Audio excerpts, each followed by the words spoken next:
নমস্কার, তন্দ্রা লিটল ওভেনে আপনাদের সকলকে স্বাগত।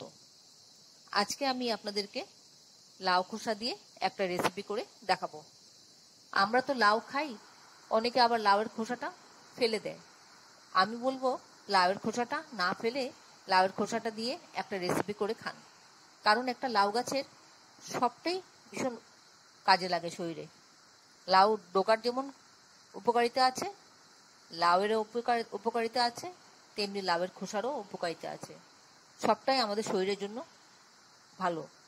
তাই লাউয়ের খোসাটা না ফেলে সেটা দিয়ে একটা রেসিপি করে খেয়ে নিন, দেখবেন আপনার শরীরে কাজে লাগবে। আমি আজকে আপনাদেরকে লাউয়ের খোসা দিয়ে মসুর ডাল দিয়ে লাউ খোসা মসুরের জমজমাটি দেখাবো। এই রেসিপিটা করা একদম সহজ, খেতে অসাধারণ লাগে। আর শরীরে তো উপকার আছেই, তার বলে শেষ করা যাবে না। তাহলে চলুন রেসিপিটা দেখে নিই। এখানে আমি একটা লাউ নিয়ে এসেছি। লাউটা আমি ভালো করে ধুয়ে পরিষ্কার করে নিয়ে এসেছি। এবার আমি এই লাউটাকে কাটবো, কেটে তার খোসাটা আলাদা করে রেখে দেব।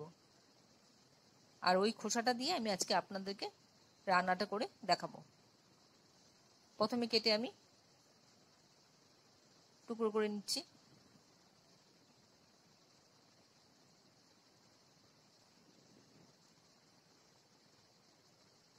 এবার এক একটা টুকরো থেকে লাউয়ের খোসাটা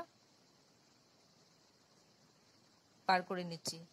লাউয়ের খোসাটা আমি একটু মোটা করে কাটবো, কারণ যেহেতু এটা দিয়ে আমি একটা রেসিপি করব, তাই লাউয়ের খোসাটা একটু মোটা করে কাটলে খেতে ভালো লাগবে। আমি লাউয়ের খোসাগুলি এভাবে কেটে ছাড়িয়ে নিয়েছি। এবার এই খোসাগুলিকে দিয়ে কিভাবে কাটবো আবার খোসাগুলিকে, সেটা আমি আপনাদেরকে দেখাচ্ছি। প্রথমে খোসাগুলি একটু হাতে কয়েকটা একসঙ্গে ধরে নিচ্ছি। আমি স্লাইজার দিয়ে কাটছি তাড়াতাড়ি হওয়ার জন্য, আর আপনারা বটি দিয়ে কেটে নেবেন। আমার কাছে স্লাইজার আছে, স্লাইজারে কাটছি, তাড়াতাড়ি হবে। দেখুন এভাবে আমি একসাথে ধরে কাটছি, দেখুন একসঙ্গে কি সুন্দর ঝিরিঝিরি হয়ে সব বেরিয়ে আসছে।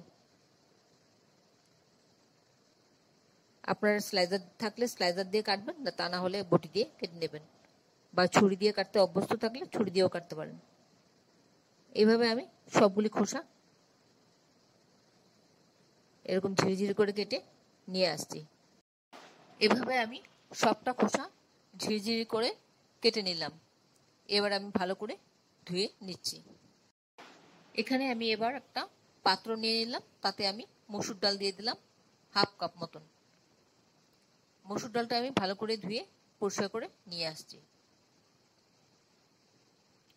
ভালো করে ধোয়া হয়ে গেল। এবারের মধ্যে আমি পরিমাণ মতন জল দিয়ে দিচ্ছি। জল দিয়ে আমি তারপর আমি এর মধ্যে একটু নুন দেব। নুন দিয়ে আমি সেদ্ধ করতে নিয়ে যাচ্ছি। ওভেনটা জ্বালিয়ে নিলাম। এবার মসুর ডালটা বসিয়ে দিলাম সেদ্ধ হতে। এটা ধীরে ধীরে সেদ্ধ হতে থাকুক। ডালটা যখন সেদ্ধ হবে তখন উপরে এরকম ফেনা মতন হয়, সেই ফেনাটার মধ্যে নোংরা থাকে, তাই ফেনাটা ফেলে দিতে হবে। এবার তুলে তুলে ফেনাটা আমি ফেলে দিয়েছি। এবার ডালটা সেদ্ধ হচ্ছে। ডালটা অর্ধেক সেদ্ধ হয়ে এসছে। এদিকে আমি খোসাগুলি ভালো করে ধুয়ে নিয়ে এসেছি। এবার অর্ধেক যখন ডালটা সেদ্ধ হয়ে গেছে, তো এখন আমি এর মধ্যে খোসাগুলি দিয়ে দেব। খোসাটাও সিদ্ধ হয়ে যাবে আর ডালটাও পুরোপুরি সেদ্ধ হয়ে যাবে। খোসাটা আমি আলাদা করে সেদ্ধ করিনি, কারণ সেদ্ধ করলে তার জলটা ফেলে দিতে হবে।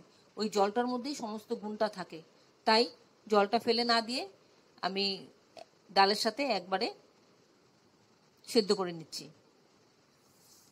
খোসাগুলি আমি দিয়ে দিলাম সবগুলো এখানে। এই মুহূর্তে আপনারা কে কোথা থেকে আমার এই রেসিপিটা দেখছেন প্লিজ একটু কমেন্ট বক্সে কমেন্ট করবেন, আমার তাহলে খুব ভালো লাগবে। আর নতুন কোনো বন্ধু প্রথমবার আমার চ্যানেলটাকে দেখে থাকলে আপনাকে একটা বিগ হাগ জানাচ্ছি। চ্যানেলটাকে সাবস্ক্রাইব করে নেওয়ার জন্য অনুরোধ রইল। পাশে বেল আইকনটা অ্যাক্টিভেট করে নেবেন, যাতে পরবর্তী আমার সমস্ত রেসিপির নোটিফিকেশন সবার আগে আপনার কাছে এসে পৌঁছয়। আর আপনি যদি ফেসবুক থেকে দেখে থাকেন তাহলে ফলো অপশনটা ক্লিক করবেন আর একটা লাইক দেবেন, তাহলে আপনি আমার সাথে জুড়ে যাবেন। আপনি আমার সাথে জুড়ে গেলে আমার সমস্ত রেসিপির নোটিফিকেশন সবার আগে আপনার কাছে এসে পৌঁছবে।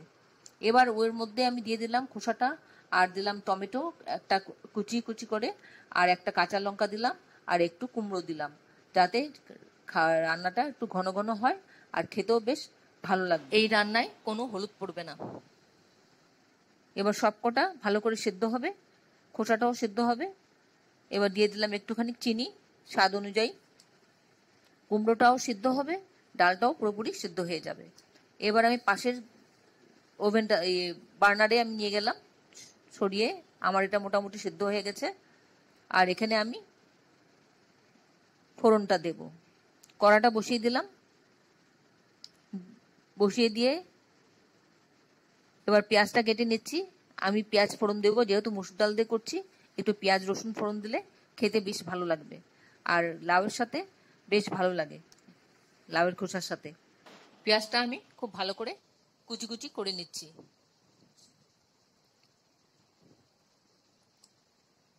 এবার আবার একটু ভালো করে কুচি করছি, তারপর রসুনটাকে কুচি করব। আমি এখানে 2 কোয়া রসুন নিয়েছি। রসুনগুলিকেও খুব ভালো করে কুচি করে নিচ্ছি। আপনারা যারা এখনো পর্যন্ত আমার চ্যানেলটাকে সাবস্ক্রাইব করেননি, ঝটপট সাবস্ক্রাইব করে নিন।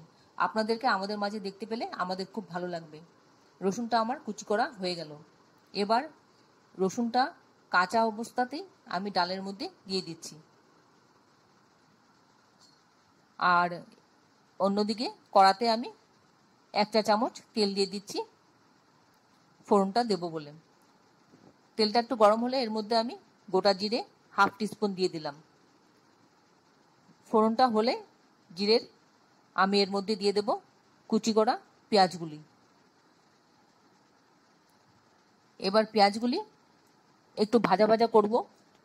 কাঁচা গন্ধটা চলে গেলে, যখন সুন্দর একটা অ্যারোমা বেরোবে, তখন আমি এই ফোড়নটাকে তুলে আমি ডালের মধ্যে দিয়ে দেব।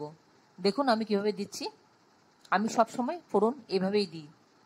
এভাবে দিলে কড়াটা নোংরা হয় না।